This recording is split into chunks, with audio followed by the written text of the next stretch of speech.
പഞ്ചസാരയൊക്കെ ഇട്ടിട്ടുള്ള ഒരു അടിപൊളി ചിക്കൻ ഫ്രൈ ഉണ്ടാക്കിയോ. പഞ്ചസാര ഇട്ടിട്ട് ചിക്കൻ ഫ്രൈയോ മധുരിക്കില്ലേ എന്ന് വിചാരിക്കില്ല. ഇല്ല, പറഞ്ഞു തരാം വാ.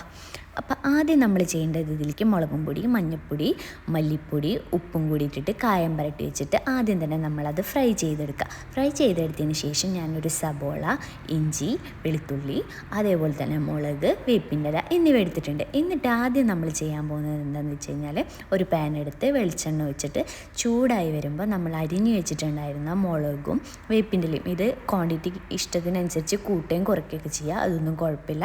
നന്നായി ഒന്ന് ഫ്രൈ ചെയ്തെടുക്കുക കേട്ടോ.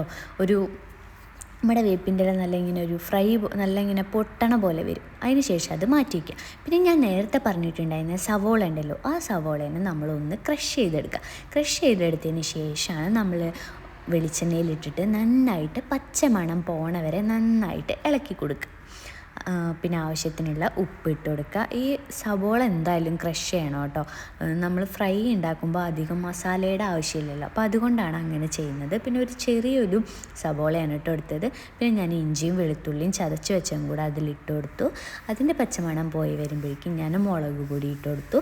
പിന്നെ ഭയങ്കര പിഞ്ചായിട്ടൊരു മഞ്ഞൾപ്പൊടി ഇട്ട് കൊടുത്തിട്ടുണ്ടായിരുന്നു കേട്ടോ. ഇതൊക്കെ നമ്മൾ ഉണ്ടാക്കുന്ന ക്വാണ്ടിറ്റിക്ക് അനുസരിച്ച് കൂട്ടി കൊടുക്കുക കേട്ടോ.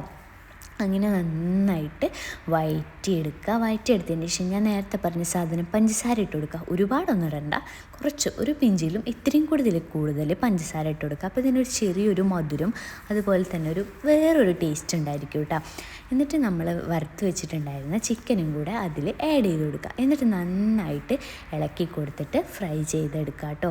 നല്ല ടേസ്റ്റാണിത്, എനിക്ക് ഭയങ്കര ഇഷ്ടമാണ് കേട്ടോ. അത് ഞാൻ ഉണ്ടാക്കി കൊടുത്തിട്ട് എല്ലാവരും അടിപൊളിയായിട്ടുണ്ട്, നല്ല ടേസ്റ്റ് ഉണ്ടെന്ന് പറഞ്ഞായിരുന്നു കേട്ടോ.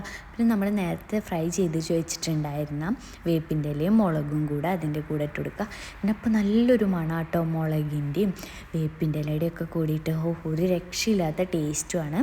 അപ്പോൾ ചെയ്ത് നോക്കുക, ഇത് നമുക്ക് എല്ലാത്തിൻ്റെയും കൂടെ കഴിക്കാം കേട്ടോ. നല്ല ടേസ്റ്റാണ്, അതേപോലെ തന്നെ ഭയങ്കര സിമ്പിളാണ്, സൂപ്പറാണ്. ചെയ്ത് നോക്കുക. ഇഷ്ടപ്പെട്ട ലൈക്ക് ചെയ്യുക, കമൻറ്റ് ചെയ്യുക, സബ്സ്ക്രൈബ് ചെയ്യുക. അടുത്ത വീഡിയോ ആയിട്ട് വരുന്നവരെ ടാറ്റ ബൈ.